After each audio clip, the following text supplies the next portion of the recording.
Chittoor transport department Shri Niranjan Reddy గారు TDC గారు ప్రత్యేకంగా ఆహ్వానిస్తూ ఈ యొక్క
నేను నా భారతదేశ భావి పౌరుల భద్రత రీత్యా అనుగుణము రహదారి నియమాలను పాటిస్తూ అందరికీ సూచనలు చేస్తూ ఇతరులను చైతన్యపరుస్తూ వ్యవహరిస్తాను.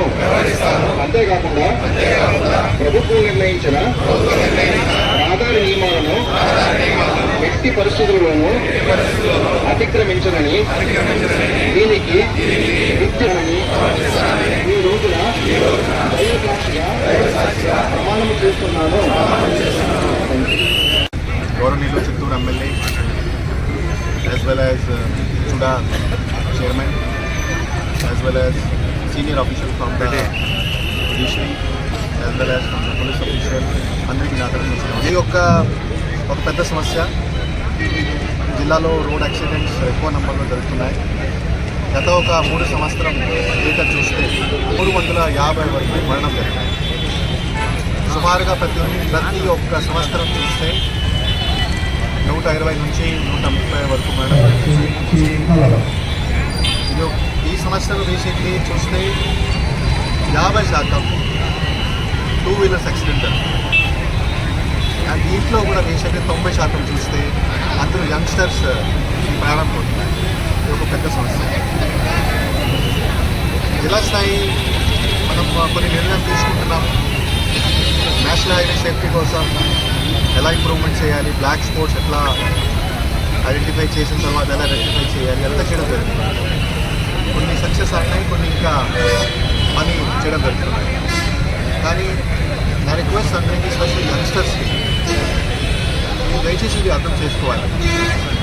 ఇది ఒక ఫ్యాక్చువల్ డేటాతో నేను చెప్తున్నాను. మనం ట్రాఫిక్ రూల్స్ పాటించలేకపోతే, డ్రంక్ అండ్ డ్రైవింగ్ చేస్తే, ర్యాష్ డ్రైవింగ్ చేస్తే ఎప్పుడో ఒక రోజు యాక్సిడెంట్ జరుగుతుంది. 350 ప్రాణం అంటే తక్కువ నంబర్ కాదు. సో ఈ సందర్భంగా ఒక్క నెల గత వారం నుంచి పత్తి స్టార్ట్ అయ్యింది. రోడ్ సేఫ్టీ వీక్లీ వాటి ఈరోజు ర్యాలీ చేయడం జరిగింది. సో అవేర్నెస్లో కాకుండా రూల్స్ కూడా స్ట్రిక్ట్గా రూల్ ఇంప్లిమెంటేషన్ చేయాలి. ఇది కూడా ఎస్పీ గారికి పోలీస్ సిబ్బందికి చెప్పడం జరిగింది. ఈవెన్ జిల్లాలో ఎవరెవరు ఎంప్లాయీస్ ఉన్నారు వాళ్ళ హెచ్ఓడీస్ కూడా చెప్పడం జరిగింది. వాళ్ళు కూడా బేసిక్లీ ఈ హెల్మెట్ రూల్ పాటించేయాలి. ర్యాష్ డ్రైవింగ్ ఎవరు చేయకూడదు, డ్రంక్ అండ్ డ్రైవింగ్ ఎవరు చేయకూడదు. నెక్స్ట్ ఒక 2 months సీనియర్ ఆఫీసర్స్ ఇప్పుడు ప్రతి ఒక కాలేజ్కి వెళ్తారు, జూనియర్ కాలేజెస్కి వెళ్తారు, ప్రైవేట్ కాలేజెస్ కూడా వెళ్తారు. అక్కడ కూడా యూత్కి బేసిక్లీ చెప్పడం జరుగుతుంది. మీరు మీ గురించి ఆలోచన చేయాలి, మీ ఫ్యామిలీ గురించి ఆలోచన చేయాలి. ఎందుకంటే మరణం ఎక్కువ జరుగుతుంది. సో ఈ సందర్భంగా నేను అదృష్టంగా ఎమ్మెల్యే గారికి ధన్యవాదాలు చేస్తాను. ఈ షెడ్యూల్ నుంచి ఈరోజు వచ్చి అవేర్నెస్ కార్యక్రమంలో పార్టిసిపేట్ చేశారు. అందరూ యంగ్స్టర్స్కి మళ్ళీ ఒక్కసారి రిక్వెస్ట్ చేస్తున్నాను. ఇది చేయలేకపోతే ఒకరోజు వస్తుంది, ఒకరోజు యాక్సిడెంట్ జరుగుతుంది, తర్వాత నా ఫ్యామిలీ అంతా ఫ్యామిలీకి ఇబ్బంది అవుతుంది.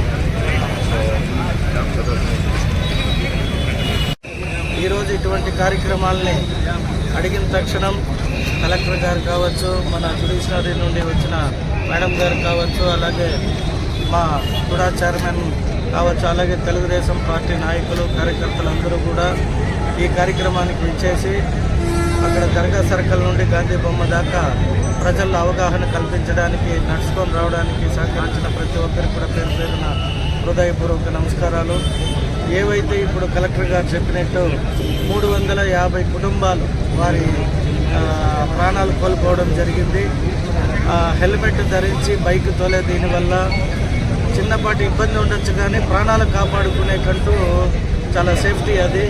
కాబట్టి తెలుగుదేశం ప్రభుత్వం ఎప్పుడైతే అధికారంలోకి వచ్చిందో ప్రజల సంరక్షణ పట్ల, ప్రజల ప్రాణాల పట్ల రోడ్డు విస్తరణలు కానీ రోడ్డు వైడనింగ్లు కూడా ఎన్నో కష్టాలు ఉన్నా మేము వాటినన్నిటినీ కూడా అధిగమించి చిత్తూరు పట్టణ రోడ్డు వైడనింగ్ చేయాలని భావిస్తున్నాం. దానికి సహకరిస్తున్న ఈ హై రోడ్ అసోసియేషన్ వారికి కూడా ప్రత్యేక ధన్యవాదాలు. అలాగే రాబోయే రోజుల్లో మరీ ముఖ్యంగా ట్రాఫిక్ రూల్స్, మాకు మా సత్యబాబు గారి గురించి అనేక కంప్లైంట్లు వస్తూ ఉంటాయి. సార్ ఇక్కడ పట్టుకున్నారు, అక్కడ పట్టుకున్నారు అని. వారికి ఒకటే నేను చెప్పేది, పోలీసు వారు ఎంత కరెక్ట్గా ఉంటే మీ ప్రాణాలని కాపాడిన వారు అవుతారు. కాబట్టి మేము కూడా పోలీసు వారిపైన ఎప్పుడు ఒత్తిడి తేమో, రూల్స్ అండ్ రెగ్యులేషన్స్ని పాటించి మీ ఆరోగ్యాన్ని, మీ యొక్క ప్రాణాలని కాపాడాల్సిందిగా ఈరోజు తెలియజేసుకుంటూ సెలవు తీసుకుంటాను.